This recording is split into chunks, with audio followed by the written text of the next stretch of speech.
Hey,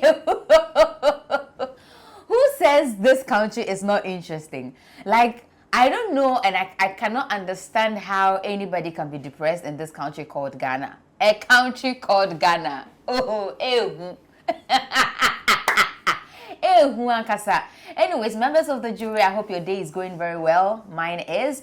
And thank you so much for joining this episode of The Bench. Of course, we are at Ameyaw Studios, and let's just dive right into it because we are here to listen and to judge. So let's get into judging.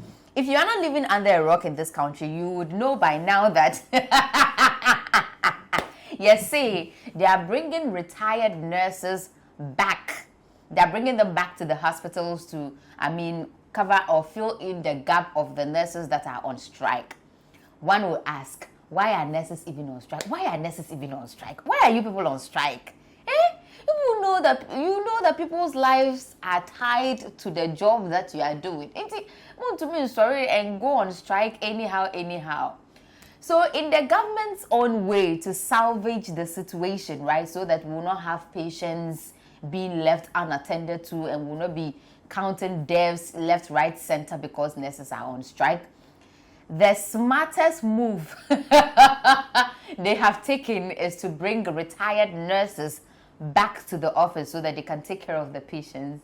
And you should see some of the pictures of these retired nurses that cannot even operate a computer. Like, they literally cannot do anything.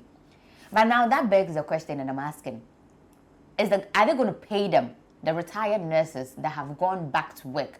Are they going to get paid?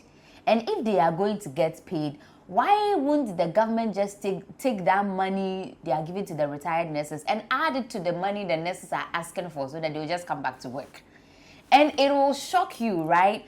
Some of the demands the nurses are making. Like, it's interesting. But first of all, let me give you a backstory. Like, I'm just going to summarize it for you. The nurses are basically on strike because sometime in 2024, right, they went into an agreement with the government, and then the government was supposed to provide them with certain things. Basically, it all surrounds increasing salary and this and this and this. You get it? Yes. And fast forward, they couldn't implement it. Then they told them that, okay, they will do it in 2025.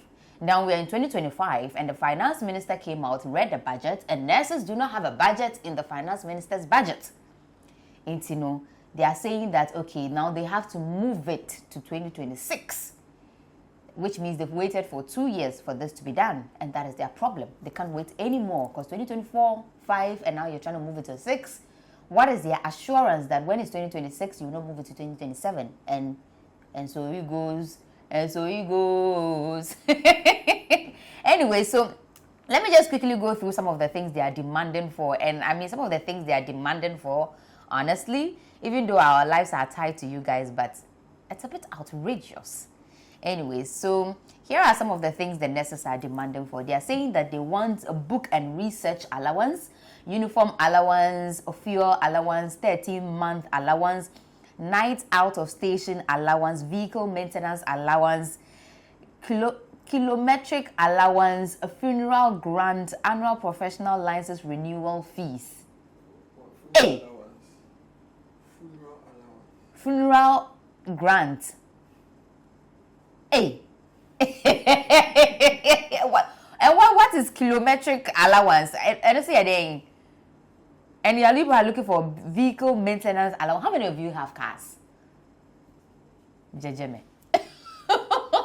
Anyway, so now you know this is what is happening in the health sector. We're having retirees back, nurses are on strike, and this is what they're asking for. So let me know your thoughts about this down below in the comment section. But nurses, you people should take it easy. Why?